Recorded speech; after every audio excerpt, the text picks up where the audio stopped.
Assalamualaikum warahmatullahi wabarakatuh. Di video kali ini, Ibu Dep-Dep akan menjelaskan mengenai fungsi dan tujuan Negara Kesatuan Republik Indonesia. Silakan kalian simak baik-baik. Ini adalah materi pada pertemuan ketiga membahas mengenai hakikat bangsa dan negara. Silakan disimak dan jangan lupa subscribe, like, and comment. Terima kasih. Wassalamualaikum warahmatullahi wabarakatuh. Sebelum kita membahas materi secara lebih detail, kita akan membahas mengenai tujuan materi tersebut. Tujuan materi ini adalah kalian dapat mengetahui dan mendeskripsikan pengertian Negara Kesatuan Republik Indonesia.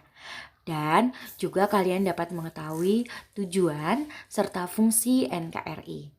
Yang kedua, kalian akan membahas apa saja sih? Yaitu pengertian NKRI, fungsi negara, tujuan negara secara umum, dan tujuan Negara Kesatuan Republik Indonesia. Apakah pengertian Negara Kesatuan Republik Indonesia? Negara Kesatuan Republik Indonesia adalah negara yang dibentuk berdasarkan semangat kebangsaan atau nasionalisme oleh bangsa Indonesia yang bertujuan melindungi segenap bangsa dan seluruh tumpah darah Indonesia, memajukan kesejahteraan umum, mencerdaskan kehidupan bangsa, dan ikut serta melaksanakan ketertiban dunia berdasarkan kemerdekaan, perdamaian abadi, dan keadilan sosial. Itulah pengertian Negara Kesatuan Republik Indonesia secara umum. Sedangkan secara istilah, negara Indonesia itu adalah negara kesatuan yang berbentuk republik, di mana tercantum pada pasal 18 Undang-Undang Dasar 1945. Yang berbunyi, Negara Kesatuan Republik Indonesia dibagi atas daerah-daerah provinsi dan daerah provinsi itu dibagi atas kota dan kabupaten. Yang tiap-tiap kota, kabupaten, dan provinsi itu mempunyai pemerintahan daerah yang diatur dengan undang-undang. Nah, untuk negara Indonesia sendiri terdapat dua sistem, yaitu sistem sentralisasi dan desentralisasi. Menurut kalian, Indonesia pakai yang mana ya?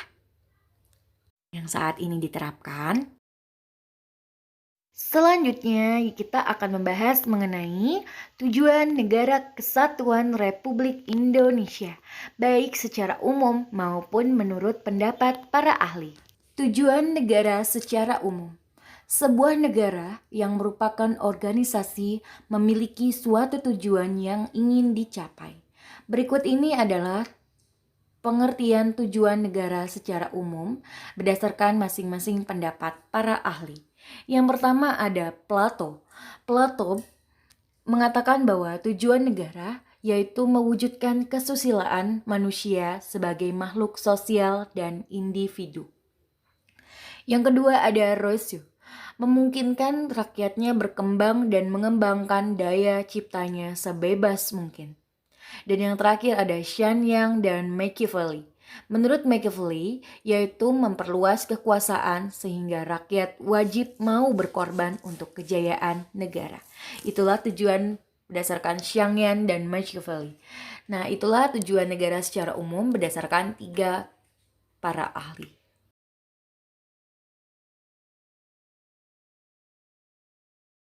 Dari beberapa tujuan, menurut pendapat para ahli, tujuan negara itu dibagi menjadi dua, yaitu ada tujuan esensial dan tujuan kultatif. Tujuan esensial adalah tujuan yang mempertahankan negara sebagai organisasi politik yang berdaulat. Sedangkan untuk tujuan kultatif, yaitu menyelenggarakan dan memperbesar kesejahteraan umum. Selanjutnya, tujuan NKRI, di mana tujuan NKRI ditegaskan pada alinea keempat pembukaan Undang-Undang Dasar 1945 yang berbunyi, melindungi segenap bangsa Indonesia dan seluruh tumpah darah Indonesia, memajukan kesejahteraan umum, mencerdaskan kehidupan bangsa, melaksanakan ketertiban dunia yang berdasarkan kemerdekaan, perdamaian abadi, dan keadilan sosial.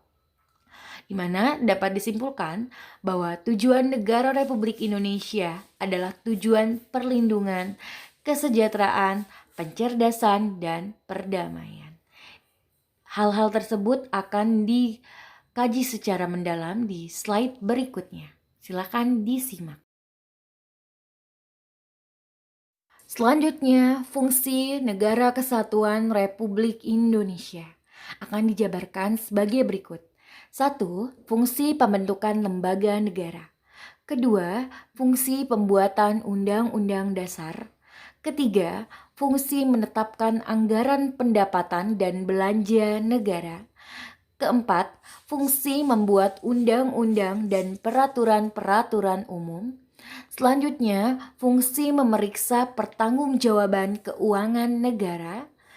Selanjutnya, fungsi pertimbangan, fungsi pemerintahan, penyelenggaraan kemakmuran. Selanjutnya, fungsi kehakiman, dan yang terakhir, fungsi perencanaan atau aktivitas pembangunan negara. Perlu kalian ketahui bahwa bentuk negara Indonesia adalah kesatuan, di mana terdapat 5 alasan yang membuat negara Indonesia memilih bentuk negara kesatuan. Yang pertama adalah unitarisme, di mana unitarisme ini merupakan cita-cita gerakan kemerdekaan Indonesia. Yang kedua, negara ini tidak memberikan tempat hidup untuk provinsialisme. Ketiga, tenaga-tenaga terdidik banyak berada di Pulau Jawa, menjadikan tidak ada tenaga di daerah untuk membentuk negara federal. Keempat, wilayah-wilayah di Indonesia tidak sama potensi dan kekayaannya. Dan yang terakhir adalah dari sudut geopolitik. Dunia internasional menilai Indonesia kuat jika sebagai negara kesatuan. Tujuan perlindungan. Tujuan perlindungan di mana berbunyi melindungi setiap bangsa dan seluruh tumpah darah Indonesia yang terdapat dalam pembukaan Undang-Undang Dasar 1945 alinea keempat. Merupakan tujuan dari hal-hal yang termasuk untuk wajib dilindungi adalah semua komponen yang membentuk bangsa Indonesia, mulai dari rakyat, kekayaan alam, serta nilai-nilai bangsa yang patut dipertahankan. Parameter atau ukuran subjek hukum warga negara sudah terlindungi adalah jika hak-haknya telah terpenuhi berdasarkan hukum negara. Selanjutnya, tujuan kesejahteraan. Tujuan kesejahteraan terdapat dalam pembukaan Undang-Undang 1945, yaitu untuk memajukan kesejahteraan umum. Parameter kesejahteraan di Indonesia memiliki 3 unsur dan merupakan syarat yang paling minimal dan subjektif. Unsur-unsur tersebut adalah sandang atau pakaian, pangan atau makanan, dan papan atau tempat tinggal.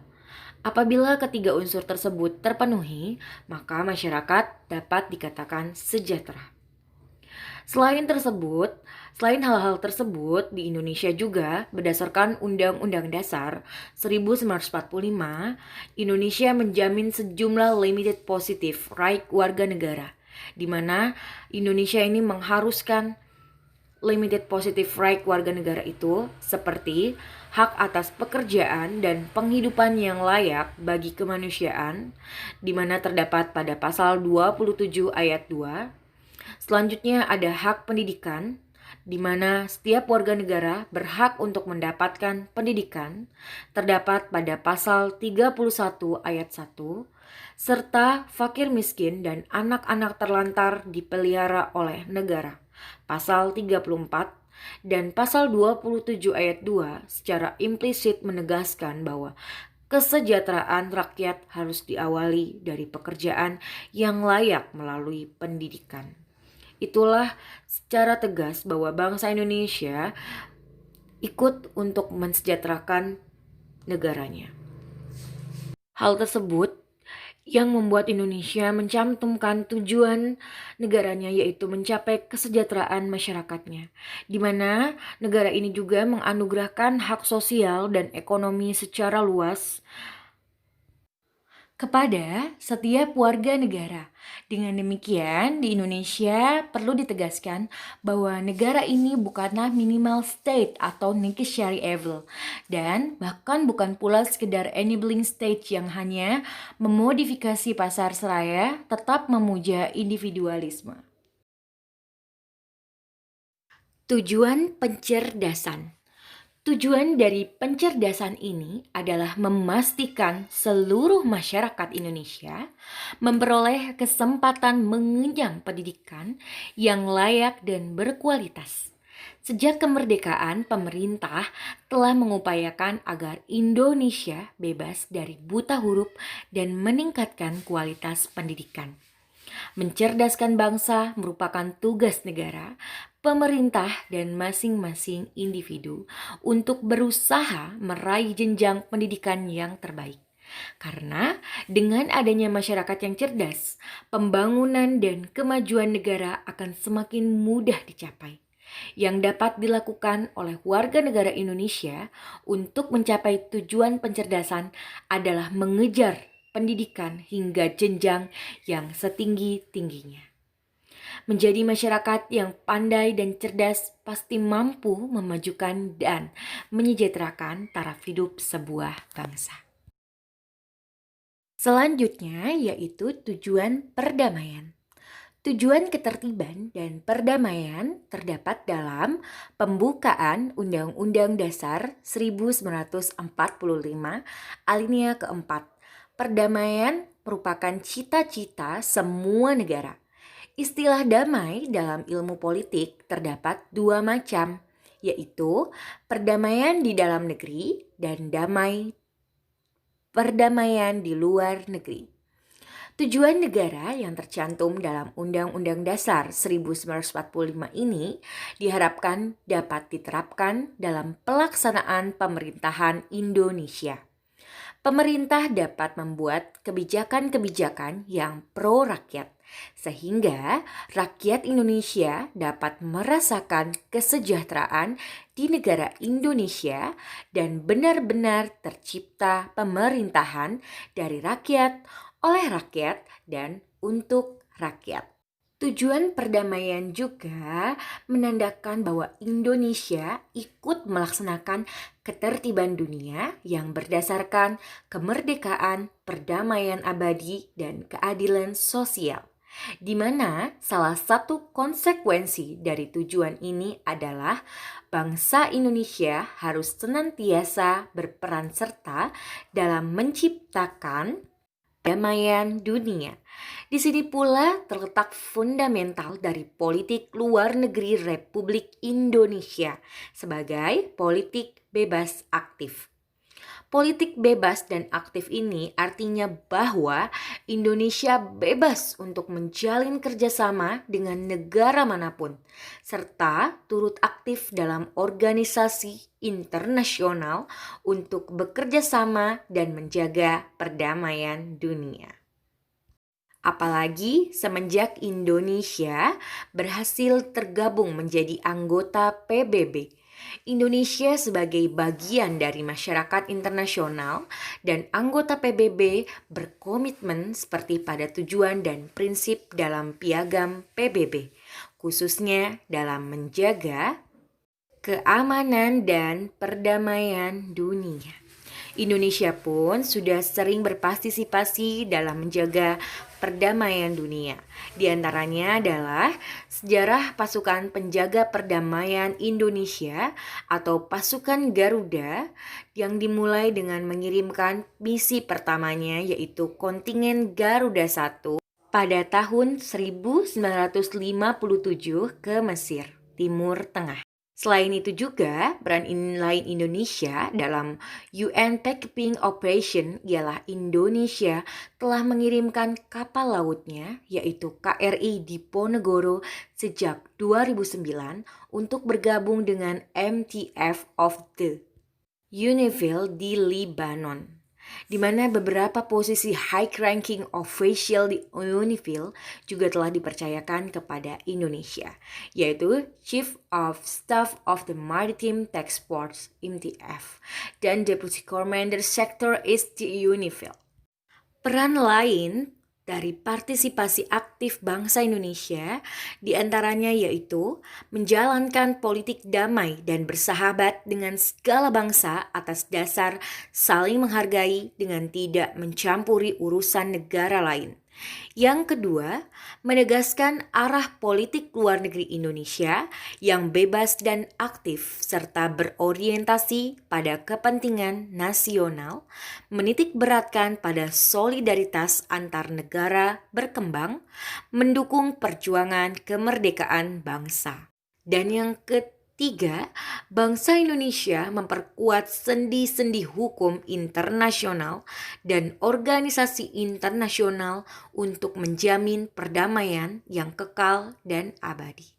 Selanjutnya, meningkatkan kerjasama dalam segala bidang dengan negara tetangga yang berbatasan langsung dan kerjasama kawasan ASEAN untuk memelihara stabilitas.